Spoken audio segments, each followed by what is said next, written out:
wastafel waktu itu kita sengaja pasangnya di bawah tuh, yang tempat karyawan pertama masuk kan, untuk mereka cuci tangan dulu. Protokol COVID yang kita bikin sih menurut gue efektif, bahkan efektif banget. Karena nyatanya adalah begini, gue sendiri kan kena positif 49 hari gitu ya, dan sampai hari ini puji Tuhan nggak ada yang kena.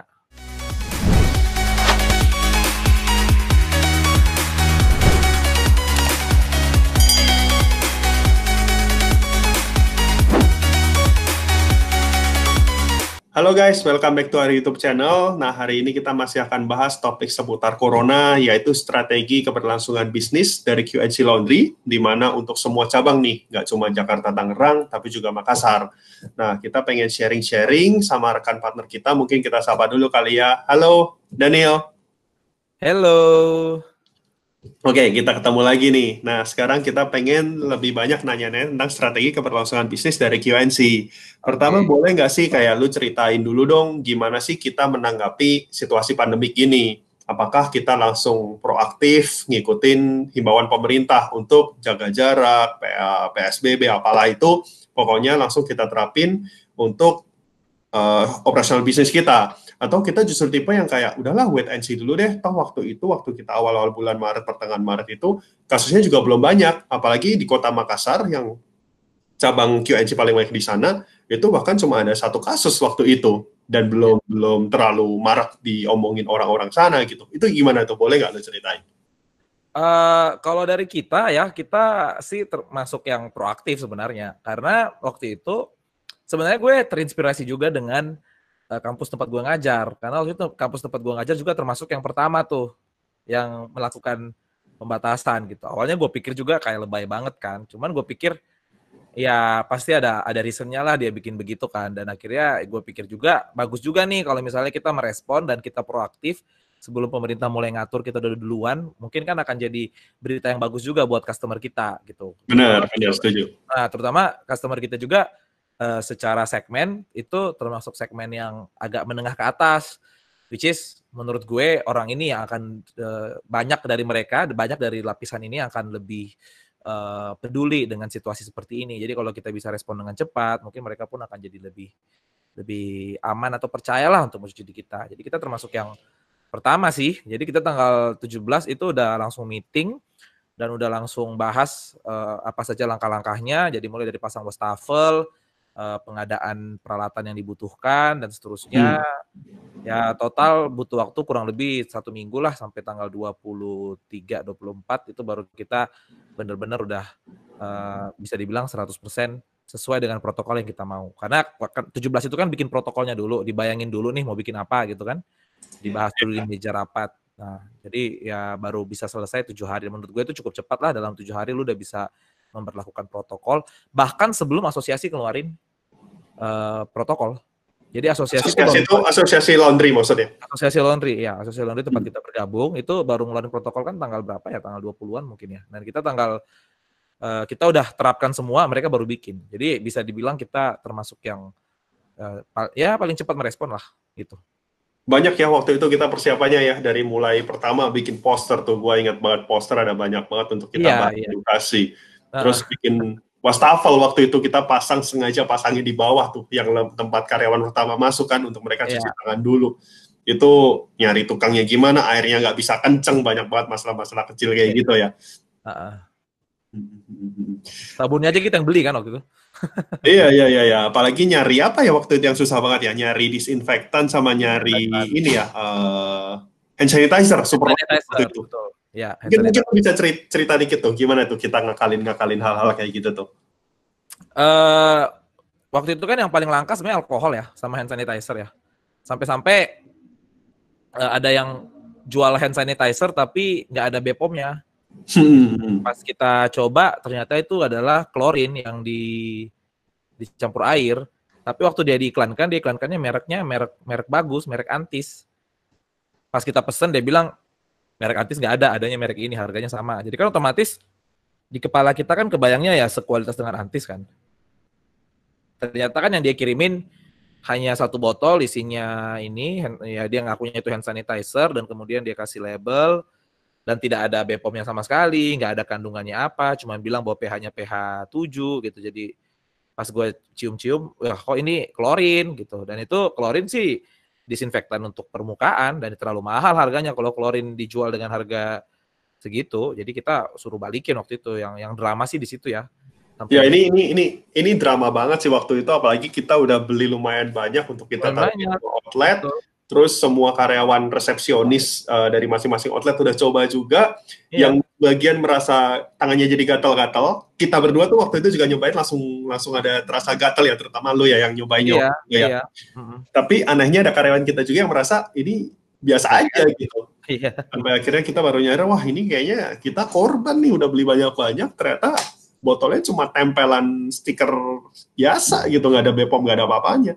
Iya, waktu itu kita ngancem kan, kita bilang kalau misalnya kalau uang kita nggak dikembalikan, kita lapor ke Polrestabes Makassar, dan sudah siap waktu itu kita lapor. Waktu itu dia udah bilang juga laporkan aja, nantang dia kan. Nah, jadi waktu itu gue udah sempet mau post di Facebook, pas gue tanya gimana sih jadinya itu, oh dia mau kok kembalikan, oh langsung gue hapus postingan Facebook gue. Ternyata dia takut juga, karena pasti dia kena. Kalau misalnya kita lapor pasti kena, jelas banget itu. Menjual kan nggak boleh pakai izin edar. Hand sanitizer buatan kan cuma boleh dipakai untuk kalangan sendiri, tidak untuk dijual. Begitu dijual ya harus ada izin edar. Nggak ada izin edar, ya udah. Hukum apa? Perdata. Nggak, pidana itu apa? Undang-undang kesehatan ya kalau nggak salah ya. Waktu itu ada pasalnya kok, gue sampai kasih tunjuk ke dia. Ini pasalnya bunyinya seperti ini, nggak ada izin edar, nggak ada izin edar dari BPOM RI, ya penjara 10 tahun ya beberapa tahun gitu. Jadi ya dia awalnya ngancem kan. Maksudnya dia nggak takut gitu ya, silakan lapor aja gitu. Tapi setelah dia teruskan ke penjualnya, ya akhirnya mereka takut, ya udah dibalikin semua. Iya. Sementara kalau alkohol dan sebagainya ya udah, ya kita terpaksa pakai Biclean untuk yang disinfektan. Tapi kalau untuk hand sanitizer kebetulan ada produknya mahasiswa gue dulu. Itu produk untuk dry cleaning, manual dry cleaning. Jadi dry cleaning kan selama ini pakai chemical khusus yang harusnya masuk mesin, tapi chemical itu selama ini dijual harusnya untuk mesin, tapi banyak laundry rumahan yang pakai itu untuk disemprotkan ke baju orang. Padahal itu karsinogenik sekali, bisa menyebabkan kanker. Nah, jadi mahasiswa gue bikin satu produk yang tidak berbahaya untuk disemprotkan ke tubuh, disemprotkan ke baju, tapi memang tidak akan sebagus hasilnya seperti dry clean. Jadi daripada lu pakai cairan dry clean, which is itu PCE, yang lu semprotkan ke bajunya orang, mending pakai cairan ini. Nah, waktu kita lihat isi cairan itu, ternyata isinya kandungan aktifnya alkohol sama BKC. BKC itu benzalkonium klorida. Dan itu biasa dipakai di sabun-sabun mandi dan sebagainya. Bahan aktifnya itu. Dan dia bisa membunuh bakteri dan virus juga karena ada alkoholnya. Dan alkoholnya juga konsentrasinya kalau nggak salah waktu itu sampai 70%. Jadi kita pakai itu. Yang harusnya disemprot ke baju, itu yang kita pakai untuk hand sanitizer. Ya, ini menarik ya, karena kita justru jadi pakai produknya mahasiswa gitu, bisnis project mahasiswa. Iya. Ya, tapi kalau dari sisi kayak di strategi apa sih yang berubah ketika kita ada di kacamata customer gitu? Kan waktu itu kalau nggak salah kita ada pembatasan jumlah orang yang masuk ke dalam outlet gitu, jadi mereka harus bergantian. Itu kayak gimana tuh? Oh, maksudnya yang terlihat sama customer gitu ya? Iya. Kalau yang paling terlihat sama customer sih, pertama di outlet kita udah sediakan hand sanitizer sama disinfektan. Kita juga minta supaya kalau di outlet setiap 4 jam ya, dari jam 9, jam 1 sampai jam 5. Itu harus pakai disinfektan setiap 4 jam, karena kan di outlet perputaran orangnya dikit. Nah, itu lap disinfektan. Terus cucian kalau dikembalikan ke customer, harus di lap juga pakai disinfektan di depannya si customer. Jadi customer juga merasa lebih nyaman lah, tujuannya seperti itu, supaya rasanya lebih nyaman, lebih aman. Tujuannya sebenarnya itu yang paling terasa. Sama itu tadi yang lu bilang, yang untuk masuk ke dalam outlet kita itu maksimal cuman boleh 1 orang. Jadi 1 orang lain harus nunggu di luar. Cuman ya gua rasa ya mungkin tidak semua customer patuh ya, kalau customer lebih susah diatur kan daripada karyawan. Gitu. Oke, nah tadi kita udah melakukan perubahan-perubahan tuh dari sisi karyawan di belakang layar sama yang di depan layar yang kelihatan customer gitu. Nah, gimana sih karyawan kita menerima hal ini gitu? Apakah mereka tuh dapat dengan mudahnya kita atur ibaratnya, atau justru mereka tuh justru rebel gitu, kayak kalau nggak ketahuan ya dilanggar lagi gitu? Kayaknya untuk yang protokol COVID ini cukup patuh sih, karena pertama sekitar seminggu 2 minggu pertama ya kita audit kan. Jadi memang kita kebetulan ada tim audit yang kerjanya menonton CCTV. Dia nonton CCTV dan lihat apakah ada yang melanggar, kira-kira gitu. Nah, salah satu waktu itu pesan gue adalah tolong lihat yang bagian cuci tangan nih, pastikan bahwa semua orang mencuci tangan gitu. Nah, kalau enggak ya kita kebetulan di karyawan ada denda 500.000 per kejadian kalau dia tidak kedapatan masuk ke outlet tidak cuci tangan. 500.000 per pelanggaran gitu ya, per karyawan ya? Iya, per kejadian. Jadi dia nggak masuk, dia datang nggak, maksudnya dia keluar aja masuk lagi harus cuci tangan kan. Jadi kalau itu nggak dilakukan, misalnya dia udah keluar masuk lagi nggak cuci tangan, itu dikenakan denda 500.000. Dan waktu itu kita emang saya sendiri sih pesan ke auditnya ya, saya bilang harus ada korban ya satu. Gitu. Ini the power untuk adanya korban ya. Jadi sekali ada korban, yang lain jadi langsung ngikut gitu ya. Iya, karena prinsip gue sih adalah kalau lu punya aturan ya lu harus punya tumbal dulu ya. Jadi kayak kemarin juga misalnya kayak pemerintah aja deh ketika ngurus penimbun masker kan ditangkap dulu satu gitu kan, 2, 3 ditangkap. Ya udah, tapi apakah kemudian harga masker turun? Sempat turun. Habis itu kan naik lagi. Kenapa ya? Karena nggak berkelanjutan sanksinya gitu. Jadi kalau emang mau bikin aturan yang orang karyawan dengerin ya harus memang mau nggak mau harus ada tumbalnya, harus ada yang dijadikan tumbal dan tumbalnya harus terus menerus kalau menurut saya ya. Kalau kamu memastikan untuk karyawan itu dengerin apa enggak gitu sih kalau gue. Dan ini emang caranya efektif banget ya untuk kita ada punishment gitu, karena banyak banget yang nanya kalau apakah sebenarnya efektif sih ngasih punishment kayak gitu, atau itu justru kayak ngebikin karyawannya jadi nggak betah karena semuanya diatur atau gimana. Tapi ini emang terbukti efektif ya di sini ya. Efektif sih karena pertama memang culture perusahaan kita emang cukup keras. Jadi penuh dengan sanksi gitu. Memang kita dari awal desain perusahaannya seperti itu. Dan memang kalau kita ngomong secara teori organisasi nanti ya mungkin ada sesi lain bisa kita bahas ya, memang laundry harus seperti itu. Kalau laundry kekeluargaan justru nggak bagus. Yang ada nanti orang saling kerjasama untuk nyuri kan. Jadi memang dari awal saya udah desain tempat kerja kita itu nggak ada, walaupun kekeluargaan adalah nilai perusahaan kita kan udah terlanjur dibuat di awal, tapi kekeluargaan itu kemudian kita re-engineer, kita artikan ulang lagi gitu, bahwa kekeluargaan versinya KNC Laundry itu nggak seperti itu. Nah itu salah satu bentuk dispensasinya adalah ya tadi sanksi kita banyak dan kita cenderung tidak memberikan ruang untuk toleransi terhadap pelanggaran-pelanggaran yang sifatnya serius. Dan jumlah denda dan jumlah sanksi itu menentukan seberapa seriusnya hal itu buat kita, bener kan? Iya, setuju. Kalau lu dendanya cuma 50.000 ya berarti pelanggarannya nggak serius. Kalau 500.000 itu berarti serius banget. Karena waktu itu cara kita memberitahukan ke karyawan adalah dengan cara ya kamu bayangkan aja kalau ada satu orang yang kena atau menularkan ke sini, maka laundry-nya akan ditutup dan semua dari kita akan kehilangan mata pencaharian. Which is karyawan laundry itu kan karyawan bisa dibilang bottom of pyramid sebenarnya. Tipe-tipe lapisan masyarakat yang duitnya habis. Harian lah ya kita nyebutnya ya. Ya? Pekerja harian lah ya. Pekerja harian. Jadi mereka gaji ya nggak harian juga sih, bulanan, tapi ya gajinya sebulan ya cuma cukup sebulan. Jadi kalau sampai tutup, ya mereka kehabisan mata pencaharian. Gitu. Jadi mereka pun takut kan. Dan kelihatannya pun mereka cukup care dengan itu gitu. Dan budaya reward and punishment ini cukup membantu kita dalam menegakkan protokol COVID itu ya. Karena kita tidak memberikan toleransi. Gitu. Iya. Tadi Oke, kita ngomongin tadi dari pencegahannya seperti apa, dan itu punishment-nya ternyata lumayan efektif. Tapi yang paling pengen kita tanya sekarang adalah, apakah ini secara overall, keseluruhan, itu efektif apa enggak gitu? Dari sisi kayak keseluruhannya gitu. Maksudnya untuk COVID-nya ya? Iya, dan untuk COVID-nya sendiri.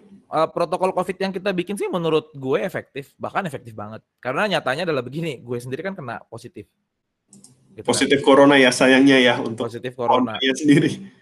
Dan itu sempat mempengaruhi sales juga. Jadi ada beberapa customer yang tahu kalau gue kena, ya dia sempat bertanya lah.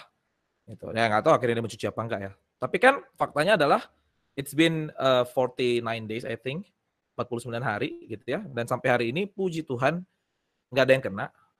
Padahal gue mungkin ke transmitnya ya, kalau waktu itu kita lihat timeline-nya, kemungkinan gue itu ketularannya dari tanggal 24. atau tanggal 23. 24 bulan Maret ya ini. Bulan Maret ya. Dari tanggal 23 24 bulan Maret. Which is gue masih ke kantor hari itu, dan sampai tanggal 25 gue masih ke kantor. Tanggal 27 baru gue demam kan, dan nyatanya karyawan gak ada yang kena kan.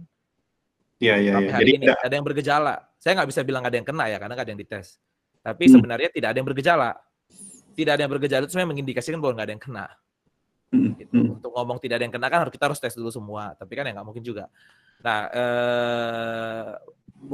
buktinya ketika bosnya yang paling maksudnya CEO-nya aja kena, kantornya aja nggak ada yang kena.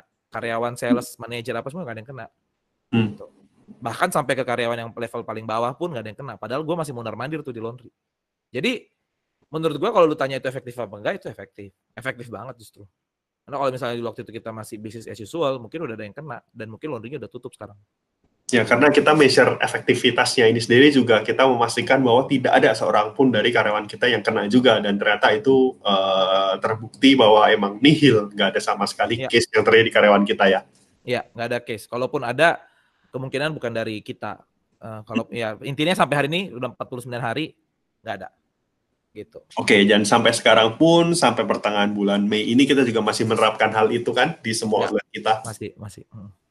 Oke, topik yang menarik untuk kita bahas, dan mungkin kita akan recap dulu kali ya kali ini. Jadi dari semuanya itu emang kita dari awal dari COVID ini mulai masa pandemi kita emang proaktif gitu untuk menerapkan protokol-protokol khusus dalam rangka mengurangi atau mengantisipasi COVID ini impact ke dalam bisnis kita gitu. Tapi waktu itu emang perubahannya nggak serta-merta kita langsung lakuin dalam waktu singkat. Kita butuh waktu sekitar 1 minggu untuk menjalankannya.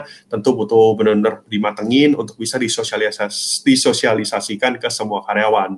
Dan karyawan syukurnya juga bisa menerima hal itu, tentunya dengan kita menerapkan beberapa semacam reward and punishment khusus. Dan puji Tuhannya juga sekarang sama sekali tidak ada karyawan yang terkena positif COVID. Dan itu yang sekarang ini kita juga masih terapkan untuk terus memaksimalkan protokol-protokol ini, sehingga kita berharap tidak akan ada satupun yang terkena dan bisnis ini juga tetap berjalan seperti biasa gitu. Oke, paling itu aja untuk merecapnya. Jadi kita nanti akan berjumpa lagi di sesi berikutnya. Dadah guys, see you. Bye.